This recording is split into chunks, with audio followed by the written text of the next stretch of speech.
We're going to explore blue and green business opportunities and see how we can explore and identify potential business opportunities in the end of this fall with the workshop that you are all invited to join later on in this fall. Today we are going to hear from different presenters. We're going to meet Maria Helsengren, Edvard Sims, Rob Dongoski, Alexander F. Christiansen from EI, and also Øyvind Fylling-Jensen from Nofima. We're going to tell you a little bit more about them as we go along in this webinar. But first of all, we're going to hear some few thoughts about blue and green opportunities from the cluster that are coordinating this event.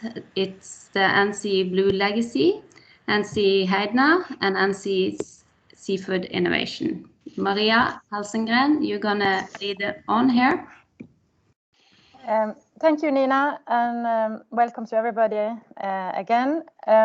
We have with us Nina Stangeland, Managing Director of NC Seafood, Wenche Uksnøy, Managing Director of NCE Blue Legacy, and Kristiane Haug Berg, NCE Heidner Biocluster.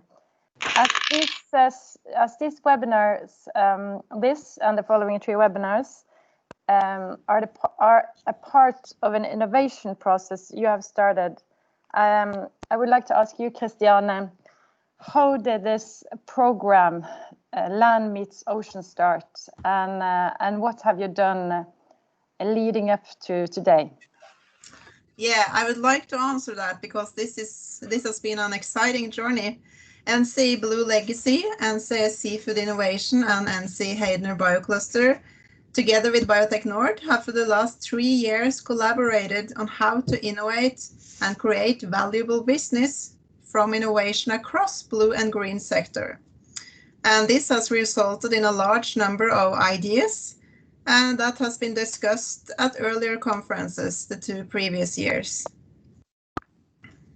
And Nina, from your point in NC Seafood Innovation, what do you think the value of the cooperation between these 3 food industries could give Norway? This is a result of the knowledge that we know that the resources are limited, and also that is a case in the blue-green industry that we all are represented here today. The principles of circular economy gives us a mindset to upcycle, as a result transform waste to resources. By exploring this possibility between blue and green food industry, we believe that this will be able to help us identify new business opportunity for our industries and our cluster here in Norway. And that's the motivation behind this project. And Wenche, from Blue Legacy, why are these clusters relevant to address value creation across blue and green sector? Well, our 3 clusters, we represent all parts of the blue-green value chains, and we have actually quite broad experience in cross-sectorial collaboration. And we also get feedback from our members on the knowledge gaps and also hurdles to reach the existing potential. So we hope that this webinar series, or we think really that this webinar series is core in how we can work together to build more value in this field. And Nina, what do you think would be the value of upcycling if you could identify opportunities for upcycling resources through this process? I think we all here share that it's a win-win situation. Upcycling is when you are able to use, in our case, bioproducts in a new area or a form that is more valuable. This will give us not only increase in the value of the byproduct, but it will also contribute to positive externalities like reducing the carbon footprints, and the demand for production of new ingredients and products when we see that it's all about the limited resources that we're facing. And what do you think, Kristiane? On top of that, what could the green and blue sectors learn from each other? Well, we truly believe that the innovation degree we could achieve working across this sector is higher than what we can achieve working only on our own sector. So, as I mentioned, we have in earlier seminars heard a lot of interesting ideas from our companies. And in order to develop some of these ideas, cross-company cooperation is necessary. So therefore, this year we aim first to find interesting space for innovation through the webinars, and thereafter work with selected business ideas. So it will be very exciting. And to follow up on that, Wenche, when we select the business ideas, what's your goal, end goal for the land meets ocean work stream this year? Well, it has actually been touched upon, but to make it simple, we want this work stream that we're now starting to end up in very specific innovation project with participants from both aquaculture, fisheries, and agriculture sector. And after this series of webinars, we will send to all participants a quest pack, and we encourage you to submit your business ideas that you get hopefully during these webinars. And we will thereafter single out these ideas and work with EI's innovation methodology in order to end up with pilots or new applications or projects to be included in our members' innovation pipeline. That's really the hope that we hope to achieve. Yeah. Thank you, and then I'm happy to introduce Edvard Sims, who is leading our circular economy and sustainability team in EY, and has been working on how to achieve circularity and how to develop business models, sustainable business models and industries in a number of regions and countries around the world. So welcome, Edvard. Hello. I will just share my presentation as well. Just show that. Let me know when you can see it. Can you hear me okay? Yeah. Excellent. So I will start presenting. First of all, it's a pleasure to be here. So as Maria said, I'm leading for EY on circular economy, based in Belgium, but working globally with clients on circular economy issues. So it's a pleasure to be speaking with you, with colleagues based in Norway today. So first of all, I just want to start with let's say the circular economy imperative. Why investors, why global leaders, why actors such as the OECD, the G7, the UN, what is the importance of circular economy? So it is really this imperative to form a more inclusive form of capitalism, to really embed sustainability within capitalism, to change the way we're making things from the current linear economy to the more circular economy. And we see circular economy as a concrete way to address some of these, let's say, global challenges with the present system. And not just us, but major corporates, major global leaders see circular economy as one of the ways we can address some of the major challenges, such as the UN SDGs, but also climate change, other issues in terms of employment, etc., etc.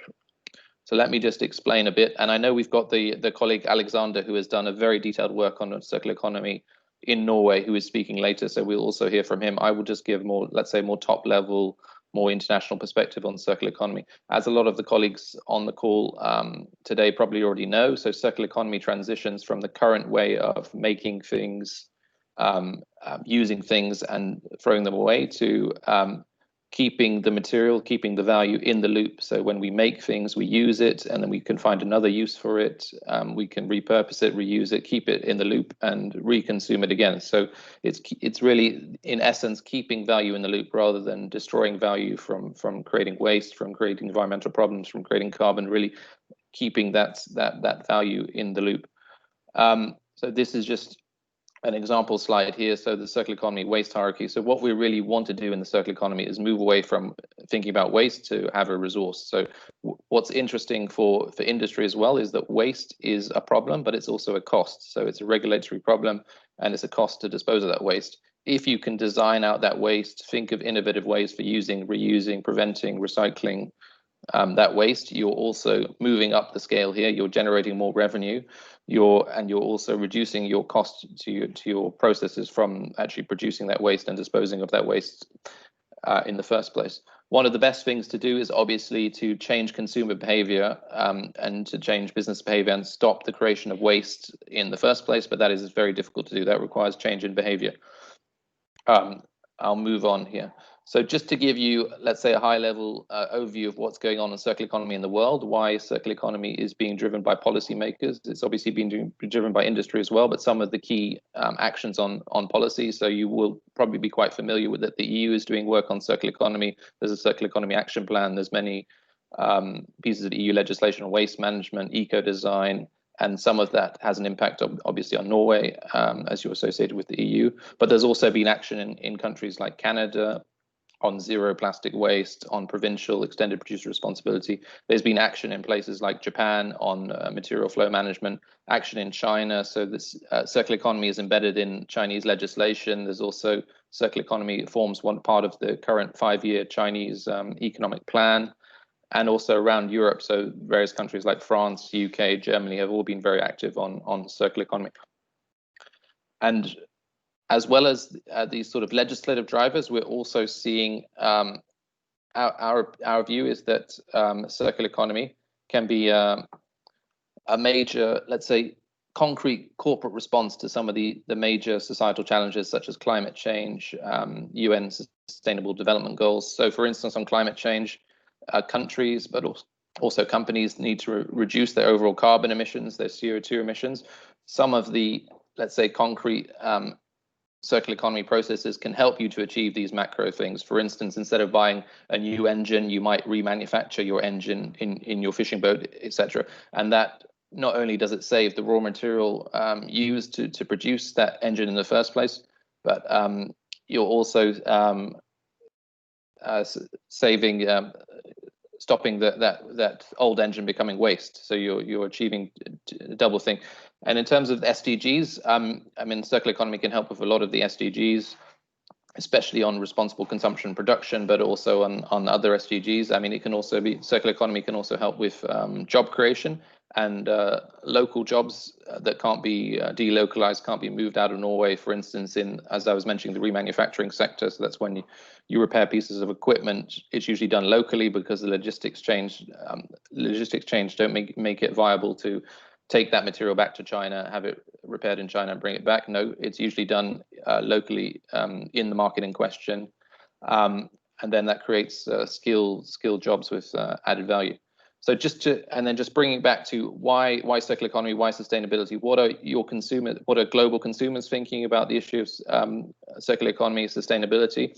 So more and more consumers are looking at how companies behave. And they're thinking, do companies put values such as sustainability, people above profit? So a lot of, and this is also importantly for you guys, it's also driving sales to the consumer. So EY has recently done a global survey and on consumer attitudes to sustainability, circular, and we see that a lot of consumers are seeing, 42% of survey respondents are seeing sustainability is increasingly important when out shopping. So that's driving their purchasing decision.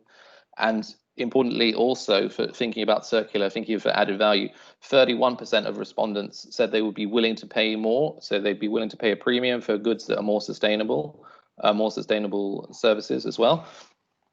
And 22% of respondents said that sustainability would be one of their primary purchase criteria over the next 5 years. So a fifth of all consumers. So you really see that sustainability and thinking about how to embed sustainability in the products and services you offer is important to you going forward as your unique selling point to how to differentiate yourself from other companies, how to attract more customers, but also retain existing customers, etc. And just to give you a sort of high-level overview here of what we've seen, so working globally with corporates, but also governments, we've also worked with the European Commission. What are some of the values drivers that are driving businesses around the world to adopt more circular economy business practices? So we're seeing cost and compliance. As I mentioned, there's a lot of legislation coming up in relation to waste management, circular economy, eco-design, etc. But also, circular economy can help you mitigate costs. So raw material costs, volatility of raw materials, access to raw materials. Thinking more circular process can also help you reduce costs in your business. So reduce waste, which is a cost, reduce energy loss, which is a cost, and also help you mitigate, help you come up with a strategy to mitigate upcoming legislation, which might affect your business negatively. So also, as I mentioned in the previous slide as well, another driver for circular economy within your business is meeting client expectations. So as I mentioned, there was that EY survey showing that sustainability is really a driver with clients.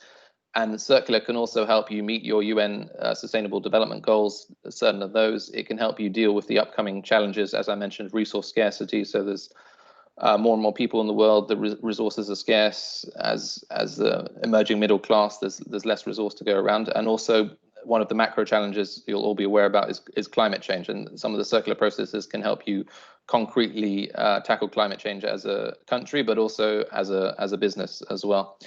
And circular economy can also help you with thinking about new business solutions, so new business models, maybe product service solutions, or digitally enabled business models as well. So circular economy can be enabled by digital tools as well, but also some business models may be allowed by some circular business models, may be favored by digital tools such as Uber, Airbnb.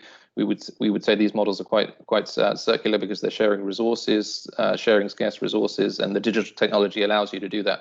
So there might be digital technology that could be useful for your sectors as well. And also we're also seeing, as we mentioned, consumer preference for greener products, consumer preference for more circular products as well. And within a company, so we're seeing greater investor pressure for greater sustainability, investor pressure for moves to circular, and also how is your business thinking about long-term value? So thinking circular can also embed that long-term value within your business, and also the employees themselves. So the employees themselves, they might often have, they'll be thinking about sustainability. Showing that your company is doing something on circular can really both attract younger employees, the younger generation, but also retain employees who are concerned about sustainability and circular. So just a final thing. So I just want to highlight some of these business models. So that there are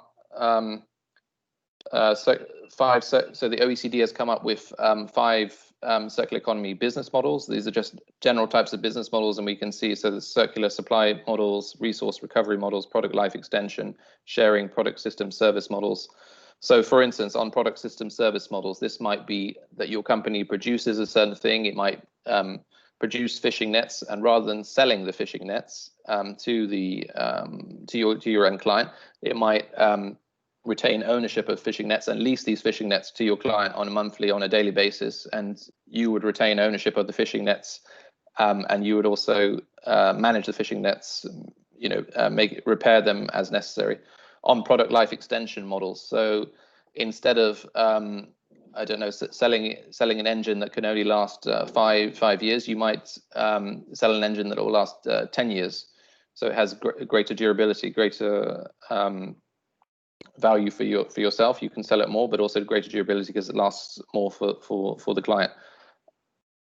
And so this is just a little bit about me. It's been a pleasure to speak with you. I'm happy to take questions in the chat afterwards. Thank you. Back to you, Maria.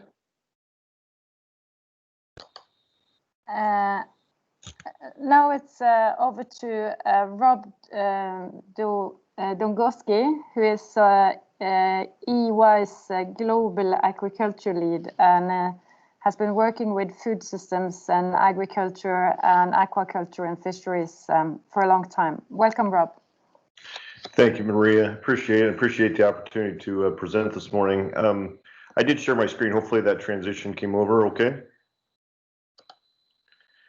So just quickly, I'll go through a platform that we call Next Wave Food System Reimagined, which is really the convergence. We've been studying the convergence of macro trends in the economy, like population growth, like rising middle class, as well as the advancement of key technologies like blockchain, IoT, AI, all the technology.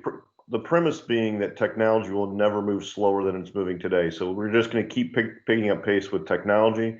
And we believe that the food system is at a tipping point of transformation. So let me hit just a couple of these just to give you a sense. This is a pretty large document, so I'm just going to hit a couple high points given the time constraints this morning.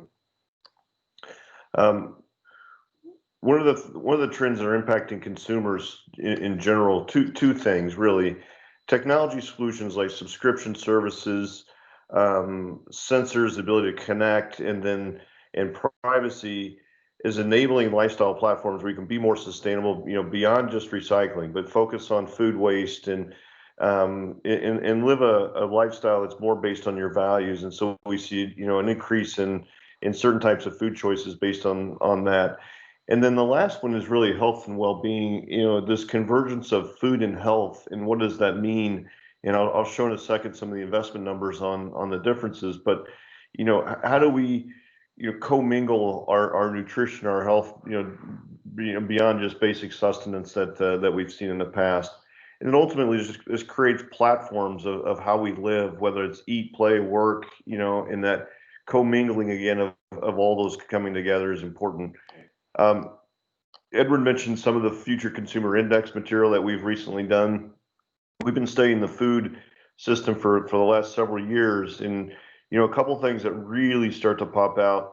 This shift towards alternative proteins, whether that means a plant-based protein, a cultured protein, or a fermented protein. That the shift here is dramatic and expected to continue. And then the other is you kind of work your way down. Short ingredient index, the real trend here from Future Consumer Index that we conducted, 65% of consumers are going to shift their diets to more fresh food going forward, whether that's fruit and veggies or fresh proteins, but the shift is on. And in the short ingredient index, that means, consumers are ultimately looking for foods that have 5 ingredients or less on the label, and so, 1 is best and 5 is about as far as they want to go going forward. And as you work your way through this stack of examples here, you'll see functional ingredients, ingredients in food that's beyond just texturants or flavorings, or colorants, but you also see now for very specific nutritional supplements, things like spirulina that, is, clearly a significant protein supplement in the system right now. And then we also see this, emergence of targeted diets, where, whether that's the paleo, keto, low carb, what have you, how do those diets manifest in food choice as well? So those are just a couple high level. Let me scan back here a little bit, give you a sense of one of the things that we've kind of developed is something we call the paradoxes of food and ag.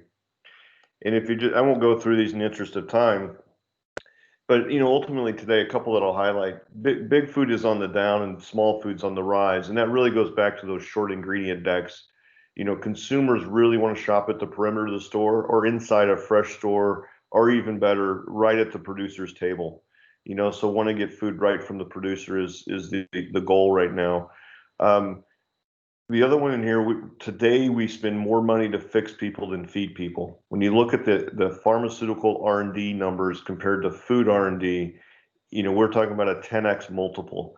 So 10 times more money to fix people than feed people. That trend line is starting to change, but we still have a ways to go. The other one is we're with rising middle class, rising incomes, there's a desire to upgrade diets to more protein, but at the same time leave a smaller carbon footprint.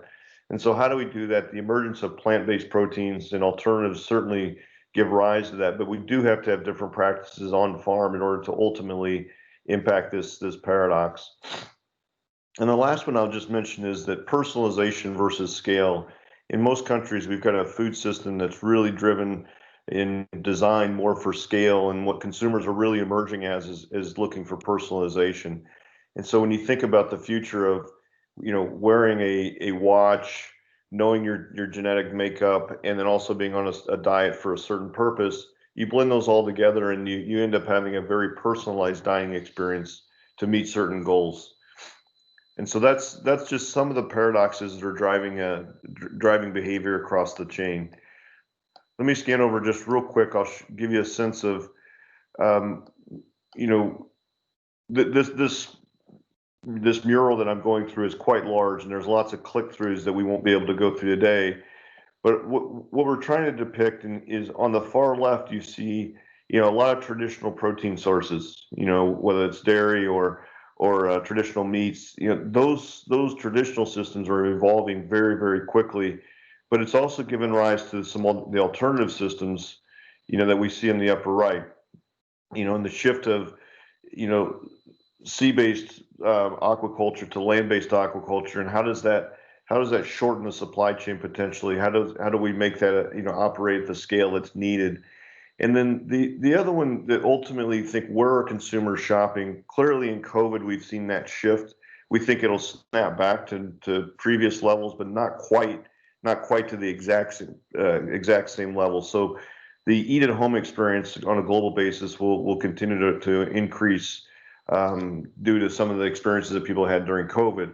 But what we're anticipating is at the grocery level, we're shopping is we see a separation of the grocery store from things that are in the center of the store, typically processed or things in a bag, box, or a can. We see that moving to a dark store environment that can be ordered online or click and collect, where what's left is really a live store format, which is really where consumers are shifting their diets towards. And so that's a concept we think will continue to play out in the industry. Let me close with a couple things on innovation. On the far left, what you see is the way we just describe innovation in the food and agriculture area is really around 4 dimensions, and they're not mutually exclusive. So mechanical things like robotics and automation. The science area, whether it's biological seed treatments or CRISPR and other novel technologies coming on, technology and data, which is really all the things on the bottom of this chart around 3D printing and automation and digital and genetics and so forth, and then ultimately business models. And a few business models that I would highlight that we think are ultimately really starting to move the needle. We're seeing a shift to more outcome based. So, like in the seed industry, in the row crop industry, that we're not just selling seeds and chemicals to put in the ground, but actually providers are selling an outcome. They're selling a profit per acre. They're selling something like a disease-free field versus here's the chemicals you need to put on that field. Other business models we see is subscription-based services. We have, certain shops now is, pay a certain amount per month to get all the coffee you want, or what, different areas like that. The experience of omni-channel, consumers want to buy what they want to buy and wherever they want it. They want the same experience, whether it's online or in store. And the last one I would say is just around the area of controlled environment agriculture. With the efficiency of energy, efficiency of lighting and HVAC systems, we're seeing that controlled environment becomes a very real opportunity in this marketplace. To use less chemicals, to be more sustainable in our practices, then ultimately shorten the supply chain from those producing food to those consuming food. The one area I would highlight that I don't see on a regional or even a global basis of as much investment going into innovate is the area of food waste. And food waste post-meal and food waste post-production are the 2 areas to really, really target. And I think that's an area of innovation that is really yet to be cracked in the grand scheme of things. So with that, I'm going to close and pass it over to Alexander, who I believe is going to present the results of some of his work.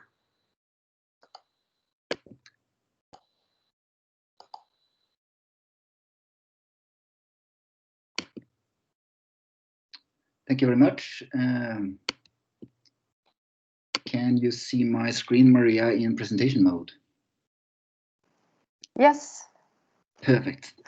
Thank you very much for the introduction, and it's a pleasure to be here. My name is Alexander Christiansen, and I'm working for a company called CircularNorway. And we have been doing a study of the Norwegian economy together with a Dutch company called Circle Economy. And the big question we raised is, can we measure circularity? And this is a question that was raised by a number of leading businesses within Norway, where they asked the question, can we measure how circular the Norwegian economy is? And what should we then do in order to close the circularity gap? So the Norwegian government are very ambitious. They want to be a front runner within circularity. And then it makes sense to have a look at what's happening on the global level and what's happening on a European level. So here you can see that the assessment that Circle Economy, our partner, did of the global economy, stating that the global economy is about 9% circular. This is an analysis that has been performed the last 3 years, and it are presented during the World Economic Forum in Davos. And there have also been done work with selected countries in Europe. So then the question is, how circular are Norway? And every country has a different starting point, and every country is unique. So how circular is Norway then? The Norwegian economy is 2.4% circular. That means only 2.4% of what we are using every year to satisfy our societal needs is going back to the economy again. Or on the flip side of this, the Norwegian economy is more than 97% circular. And that is the Norwegian circularity gap. And I said that the Norwegian government are ambitious. We want to be a front runner within circularity. By the end of this year, the Norwegian government will put forward a strategy for circularity within Norway. But when I present a number like this, we need to know what's behind this number and what's characterized the Norwegian economy today, and what can we do in order to move forward. And here you see the methodology that Circle Economy has developed. Circle Economy has been working together with leading universities, leading businesses and organizations in Europe in order to measure circularity on the global level and on a national level. So for simplicity, this is the 3 steps where we are using state-of-the-art data from Statistical Norway, from Waste from Norway, and an international database on macroeconomics data called Legasea. But in essence, it's about how are we linking resource consumption to societal needs. And the resources, we are dividing them into 4 different groups. It's about fossil fuels, metal ores, minerals, and biomass. Then we are looking at how much are we using every year to satisfy the societal needs within Norway, including housing, communication, mobility, healthcare, services, consumables, and nutrition. So when we know how much we are using every year, and we know how much that are circling back to the economy again, then we are in a position to estimate the circularity gap. And when we have that in place, we can say something about what kind of strategies can we choose? What kind of pathways can we take in order to become more circular? And this is the material footprint of the Norwegian economy. This is an X-ray of the Norwegian economy, showing material use and the material footprint. This might look a little overwhelming, but let us take it very closely step by step. And let's start down in the left-hand corner where you see the extraction of resources domestically in Norway. You see the 4 resource groups that we are extracting, and they are flowing from the left hand to the right hand side to satisfy the societal needs. And then they go through different steps of the economy. First, it's about extraction. Then it's about how we are refining those resources in order to make products to be divided into the different societal needs. And Norwegian economy is a small open economy, and we know that we are exporting a lot. And you see how resources are extracting, flowing up to the right-hand corner out of the Norwegian economy again. And we are, of course, exporting a lot of oil and gas that are colored blue here, but we are also exporting a lot of minerals, metals, and biomass. Keep in mind that here we are talking about megatons, so it's the mass we are measuring here. But looking at the Norwegian economy, we also see that we are importing a lot. So we are making a very high material footprint in other countries that are used to satisfy the Norwegian societal needs. But we also should know that we are building up a lot of stocks when things are used here in Norway, and a very little is cycled back into the economy again. That's the reason we are 2.4% circular. And if you're looking at this picture, it's just a perfect linear economy that are more than 97% linear. So how are we moving to a more circular economy? We have been exploring different what-if scenarios related to key sectors within the Norwegian economy, including energy, construction, transport, food, forestry. And when we have been developing these different what-if scenarios, we have been using 7 strategies from the circular economy. And 3 of these strategies are going directly on the material flow itself. And that relates to prioritizing regenerative resources, preserve what you already have there, and use material as a resource. But there are some enabler strategies that we also can use. And that's about how are we designing for a circular economy? How are we rethinking our business model and incorporate digital technology? And the core of all is about how are we then collaborate to make this happening. And one of these scenarios, as I indicated, is related to circular food systems. And in this what-if scenarios, we are assuming all food waste to be eliminated, for example, using digital technology to help that process. And the material intensity of fishing and aquaculture should be a responsible source, and biomass should also be responsible sourced, for example, through different certification schemes. And for all these different scenarios, we are able to improve the circularity metric and reduce the material footprint. But the big benefit is coming when we are harnessing cross-intervention synergies, running these different scenarios together.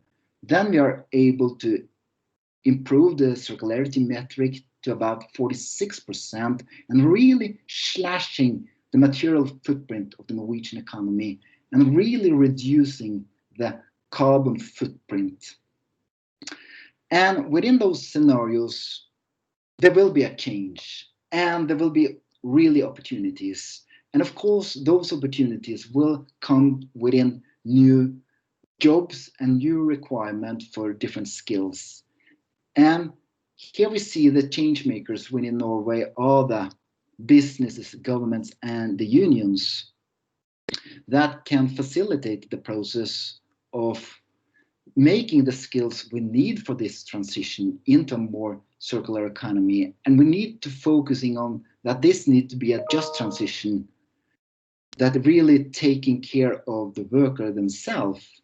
And we need to use updated information on sectoral levels. And finally, we've been also looking at the consumer and the consumptions that are the center of the change. And they, with businesses and governments, they can facilitate this circular consumption to a better understanding, awareness, and action with having the end users in mind. So with that, I hope this project and what we've done here can facilitate a nice discussion on a local level by governments, but also by businesses. So then over to Maria.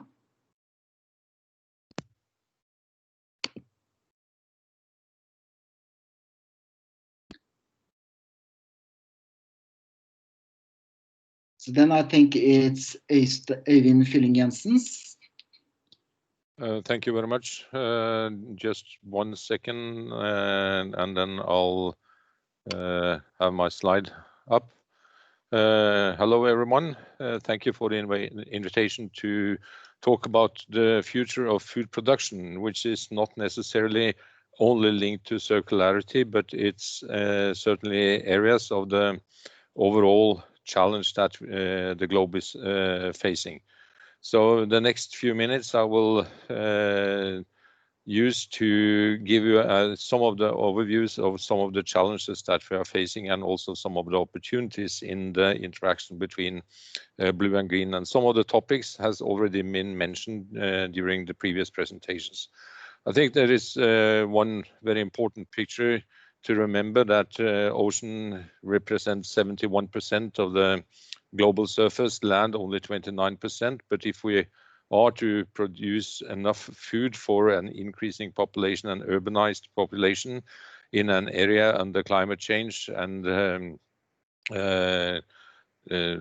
land degradation and so forth, more will have to be in the interaction between land and ocean. I think it's important to remember, and it was mentioned here, the youth activities linked to food production is actually estimated to be around 1/3 of the total greenhouse gas emissions, and that is something that we have to deal with in the climate change challenge. In addition to that, food waste, food loss, and there is 2 sides of food waste. It's in developing countries, the pre-market, pre-access to consumer, and in the developed world, post-purchase, post-consumption waste, and both has to be addressed.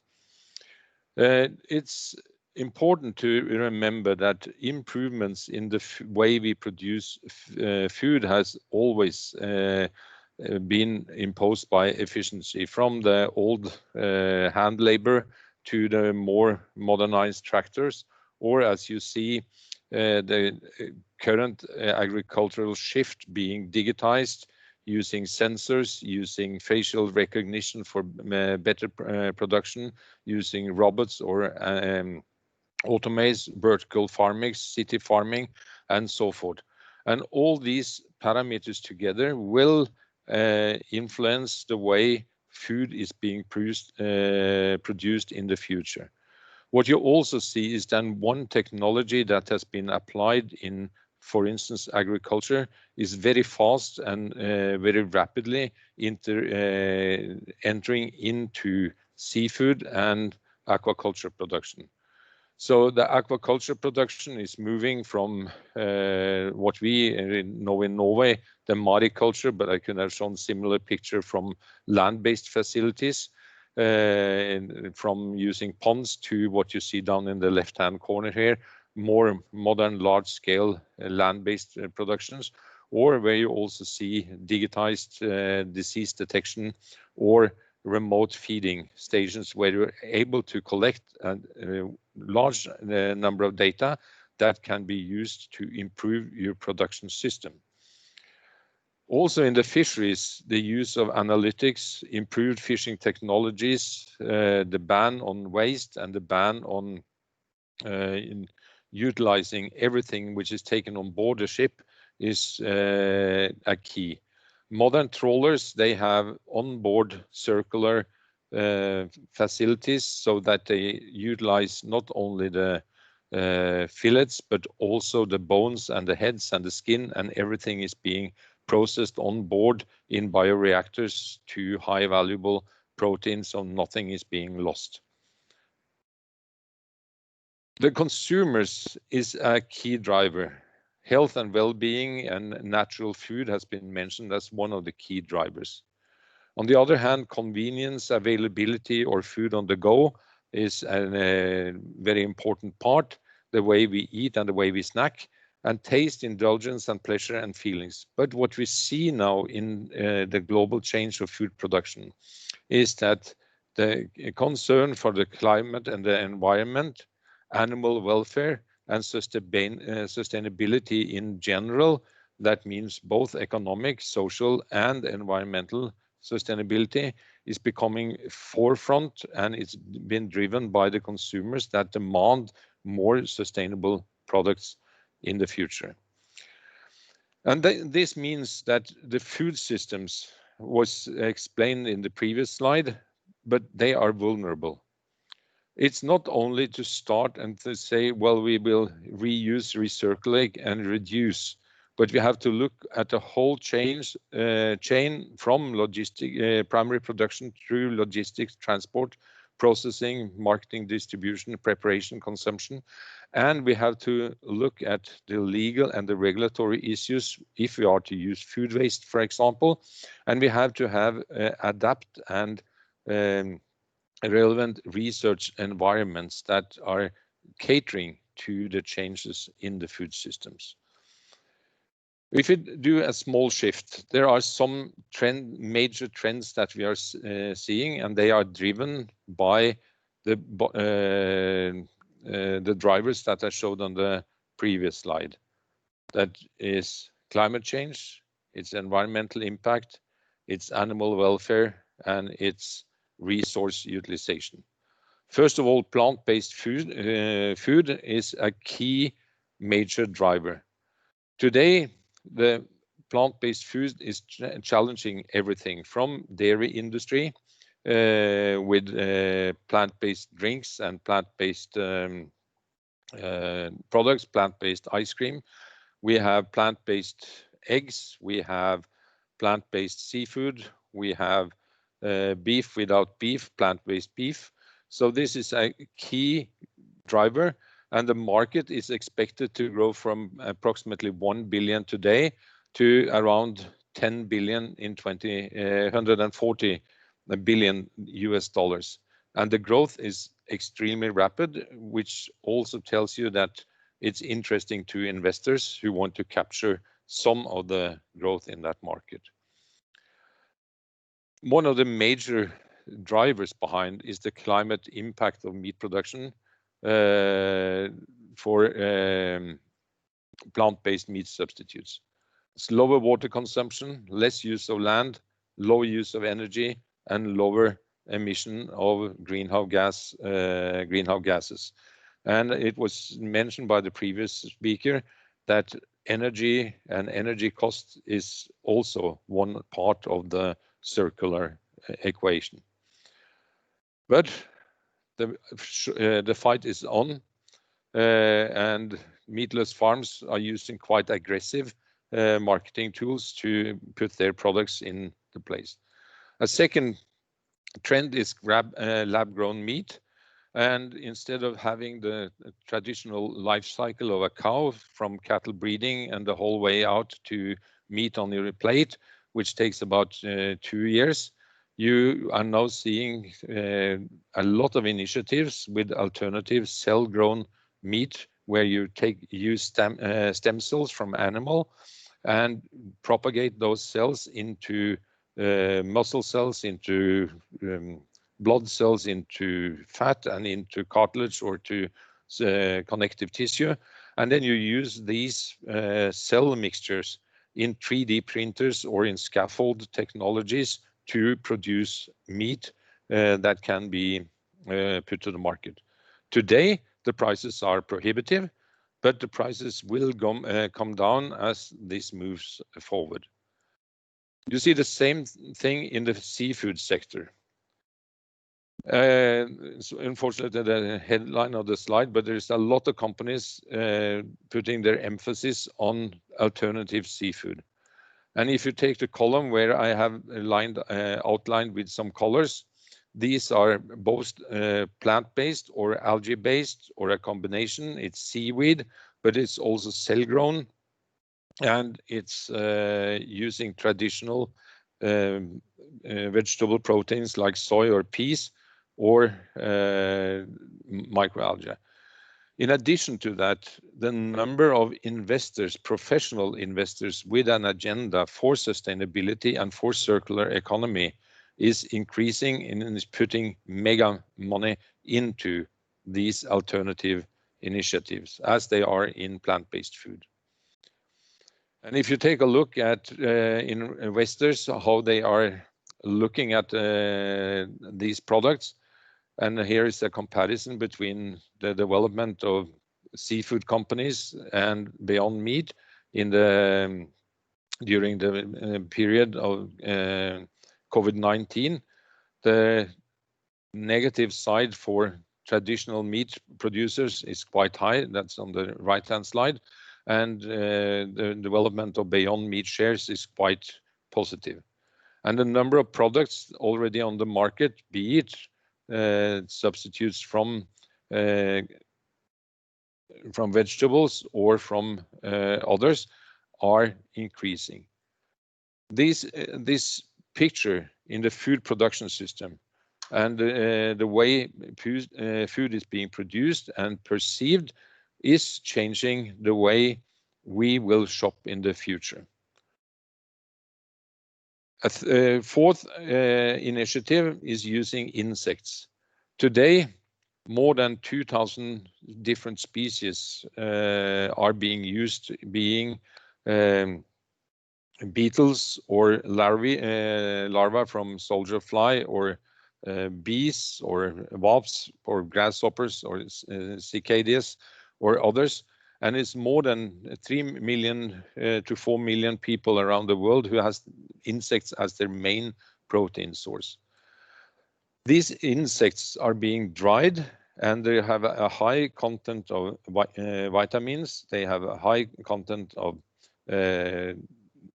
fat and minerals. So they are fully able to substitute and support traditional products. In the future, one of the key drivers is to make products similar to meat. I do personally not believe that people will eat more carrot, even though green is 5 a day is a slogan. But I think what you will see is that a shift towards products that are similar to products we know from the way we grew up is increasing, and the lab-grown meat is something that we will still have to wait some years to see. Last but not least, there are modern technology. Single-cell based protein or protein from thin air is or precision fermentation is one of the key new areas where a lot of money is being put into food production to see if we are able to make new products, new foods by using already existing technology. Fermentation is nothing new. We have been brewing beer for more than 3,000 years. So it's now understanding the cell and the cell behavior with in-depth biological knowledge combined with technology that makes this possible. And then gene technology, gene editing like CRISPR-Cas9 or others like GMOs will be a part of the solution for the future. Still, I return to my statement. The legislative side is important, as is the need for research and development. And it's also a matter of the consumer's willingness to pay and consumer acceptance.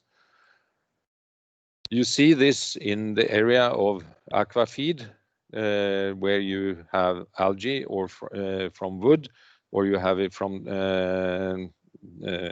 tunicates, and then you open up a whole new area of food production. So there is a little take-home message. Population growth, urbanization, climate change, and consumer behavior will lead to changes in the future of food production. All steps are undergoing technology shifts. Digitalization, automation, robotization, gene technology, alternative protein sources, and new formulation technology will become mainstream. So what is mainstream today is redundant tomorrow, and we will see plants, lab-grown meat, insects, algae, and so forth entering the food space. Gene technology, precision fermentation, single-cell proteins is developing fast, and circular economy, sustainability, and traceability is key. Thank you very much. And the word goes to Nina. Thank you. Thank you, Øyvind Fylling-Jensen, for a nice presentation. I think we all have been eye-opened by the possibilities, but also the challenges that leads ahead. And you also highlighted how the shifting consumer behavior will definitely impact how we look at food. And we touched also upon the factors of traceability in your presentation, and also along the chat here. And how can you help answer a question on how you think traceability will play a key issue on circularity of the industries going forward? Øyvind, do you want to? I can comment on that, because the question is two ways. Is it traceability on regular consumer products, the way that you can follow it from farm to fork, be it an aqua farm or be it a fishing boat to consumer?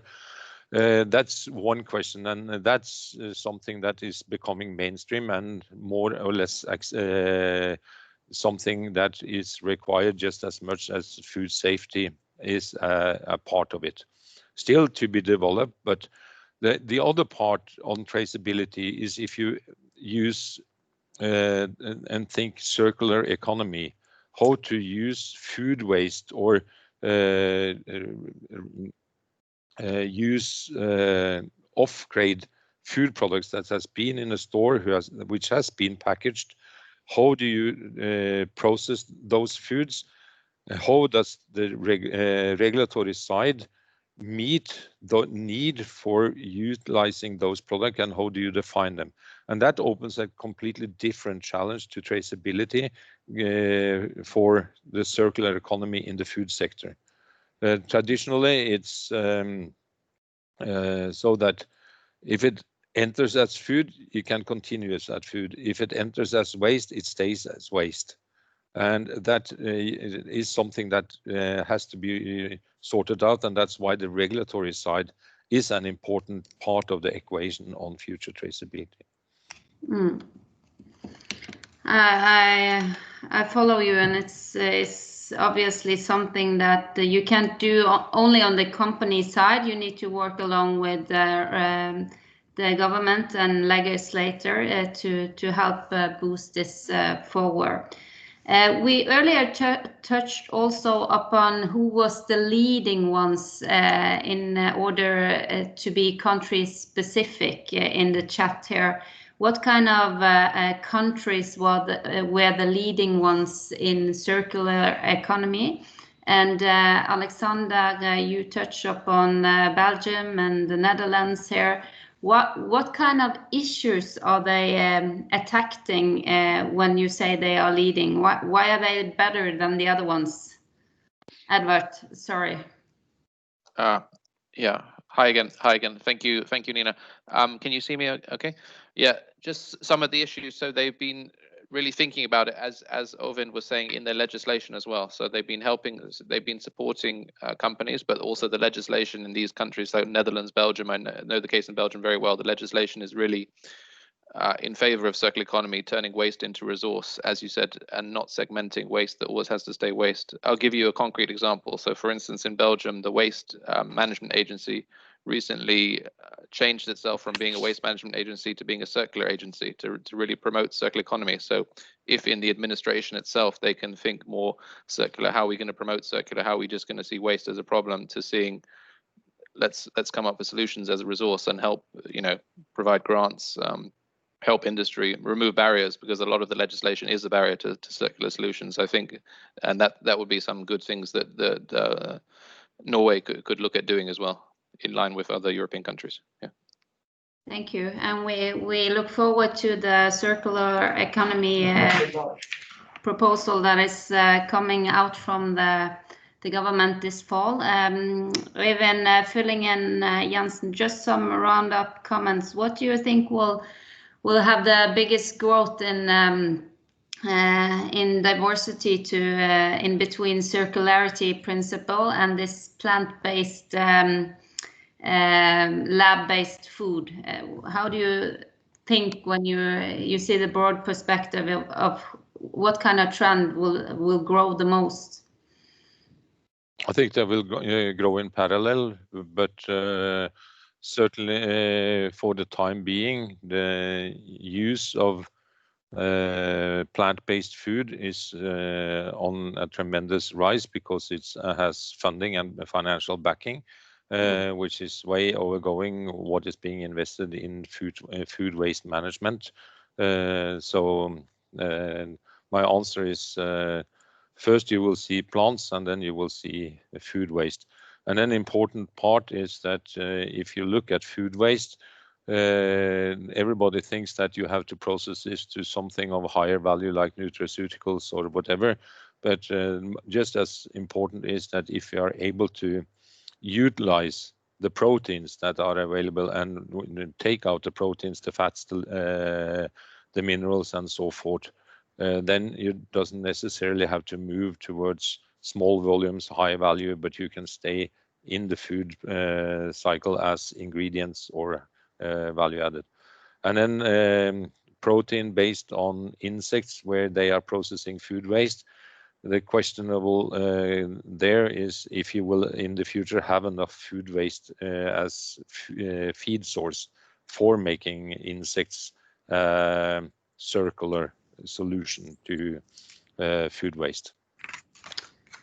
Thank you. So just to upsum your statement, we need to catch up in the circular economy to keep pace of the growth of plant-based, and that's some of the motivation for running this seminar also. And we hope to see you again at the webinar on Friday. We're gonna go, the 3 next webinar is already posted both on the chat but also on the internet. So we hope you will follow up and register for interaction session and the workshop that is left for October. Thank you for now. Thank you for Maria, Edvard, Rob, Alexander and Øyvind for contributing. We are very happy to have you, and thanks for the audience who are participating. We'll see you again on Friday.